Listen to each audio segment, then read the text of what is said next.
It's not a reach. It's exactly the thing that Adolf Hitler said. He used the term vermin. So that's a statement of fact.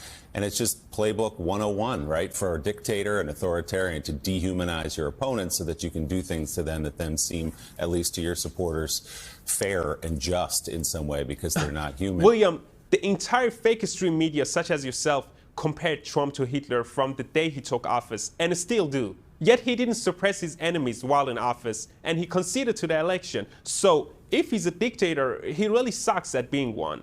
Now, I wonder why you weren't outraged when the current president, Joe Biden, said that MAGA is an extremist movement that does not share the basic beliefs in our democracy. That's half of the people of the country, and he still uses that label to this day. And again, no outrage when Biden's Department of Justice labeled dozens of parents protesting pornographic books and the transgender agenda forced to their kids as a terrorist threat.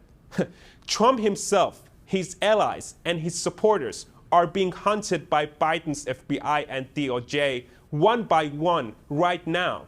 So my question is, what the f*** are you smoking? Hoo-wee. That's the wonderful Damon Amani, and yes, that was a satirical parody of what we would all love to say to the corrupt media propaganda complex that projects onto Trump the very fascistic tactics they themselves employ on a daily basis. And we're going to see how their latest authoritarian scheme has just blown up in their pathetic faces. You're not going to want to miss this. Hey, gang, it's me, Dr. Steve. You're a Patriot professor here to help you to think better so you can feel better in these crazy and turbulent times. If you haven't already done so, you know what to do. Make sure to smack that bell and subscribe button. Also, I want to prepare you for this Friday. At the end of this week, I'm sharing some really exciting news that I've been working on for quite some time now. And if you're on my email list, you'll read the announcement even sooner. I promise you, if you're a top fan of this channel, you don't want to miss this. You're going to absolutely love it.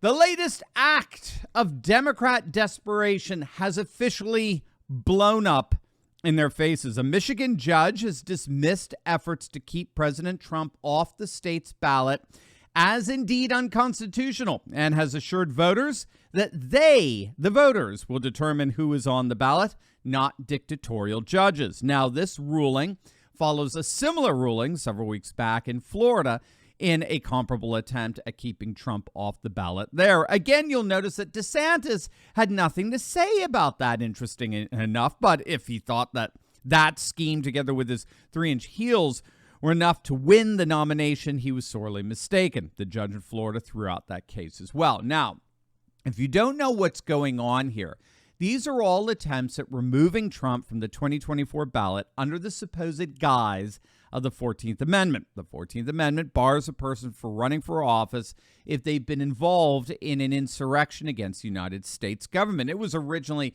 passed in order to keep Confederates and Confederate sympathizers from holding office after the war. And some months back, a couple of ridiculous, woke, so-called legal scholars desperately tried to make the tortured argument that President Trump is actually, right now as we speak, constitutionally barred from running for the presidency because according to them, not according to the Senate, who had a trial over this very question, or any court or any objective legal standard whatsoever, even Jack Smith, the special counsel, not even Jack Smith charged Trump with insurrection, despite not having any objective legal standard whatsoever. These so-called legal experts unilaterally declared Trump guilty of insurrection.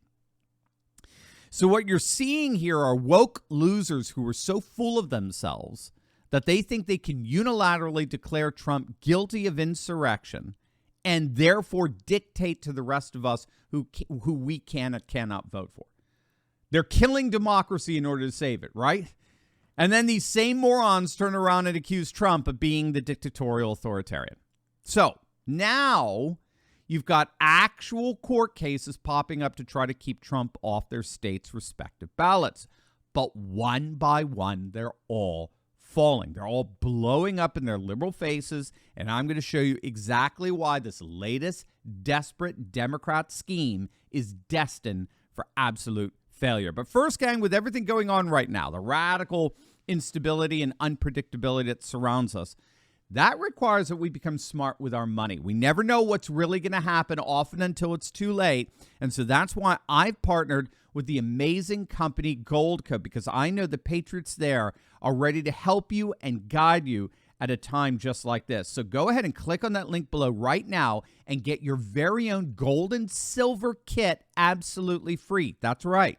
This gold and silver kit shows you how to get into precious metals tax-free and penalty-free, even if your money's still in a retirement account like an IRA or a 401k. And get this, you may already qualify to get up to $10,000 in free silver. I told you they're patriots just like us, and they're here to help. You've seen the writing on the wall. Don't wait until it's too late. Defend your financial freedom by clicking on that link below right now and getting your free gold and silver kit today.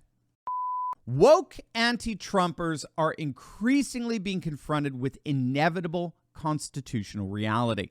When all's said and done, judges do not determine who is and who is not on a ballot. That is not within the purview of a judge's constitutional authority. A judge can order a new election. A judge can nullify an election, as in the clear case of fraud and cheating. But what a judge cannot do is determine who will actually be on the ballot. That has never happened before. So this goes way beyond anything involved in the 14th Amendment. But even if we were to concede the 14th Amendment argument here, Alan Dershowitz, who, remember, is not a Trump supporter. He's not MAGA.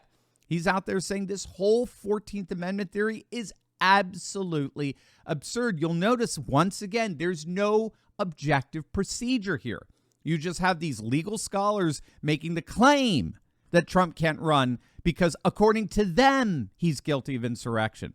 And all they do is make the claim. They don't actually have any process by which Trump can objectively be found guilty of such. They just claim it. They name it and claim it. That's basically what they're doing.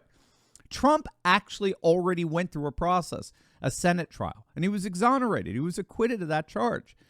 But the woke left is so desperate. They're just running around calling him an insurrectionist, and they think that's enough. That's enough to bar him from the ballot. It's beyond bizarre. But when all is said and done, judges in the end have no authority, no constitutional authority to decide who gets on a ballot. That prerogative is for voters and for voters alone. Now, we all know why they're doing this. We all know why the Democrats are getting so desperate. It's patently obvious. It's because of this. This is the RCP polling average. This is where we are today when we aggregate all the polls that have been taken over the last several months. Trump is beating Biden by nearly 2 points. I'll translate that for you. Trump is doing today what he never did in either 2020 or 2016. He's beating the Democrat. Trump never had the lead in the aggregate polling at any point in 2020 or 2016. That's why more and more pundits are finally recognizing that Trump today is in a better position to win the presidency than he's ever been. He's absolutely crushing it in the polls, and they're absolutely beside themselves. They simply are at a loss to explain why Trump is stronger now than he's ever been. But the answer's simple. Voters overwhelmingly believe Trump was the better president. They've now had 4 years of Biden. They had 4 years of Trump, and voters overwhelmingly believe Trump's 4 years were better. Take a look at this headline from CBS News just a few days back. If Trump wins, more voters foresee better finances and the U.S. staying out of war. That's exactly what Trump has been saying on the campaign trail thus far. That's been his message. Vote for me, and you have peace abroad and prosperity at home. Just like we had for almost 4 years when I was president before all that COVID nonsense. Vote for bumbling Biden, and you'll only have nothing but war and depression. You see, no amount of gimmicks is going to change that perception that the vast majority of the nation has, as reflected in literally all the polls. Every single poll out there shows a double-digit swing to Trump since the 2020 election. Voters want him back in office. And no amount of desperate Democrat ploys is going to stop that. Are you ready to join the resistance? Because I'm leading a group of dedicated, courageous patriots who can lead a spearhead into the heart of the secular globalist establishment. We punished Bud Light and Target, driven CNN and the legacy media to near bankruptcy, forced BlackRock to backtrack on ESG, and now we're seeing our conservative-dominated Supreme Court ending affirmative action and protecting religious liberty. In my Insiders Club, I show you concrete steps to take locally and online that will only keep this mass uprising going until the battle is won. Don't wait. Click the link in my description below and join my Courageous Patriots Insiders Club today.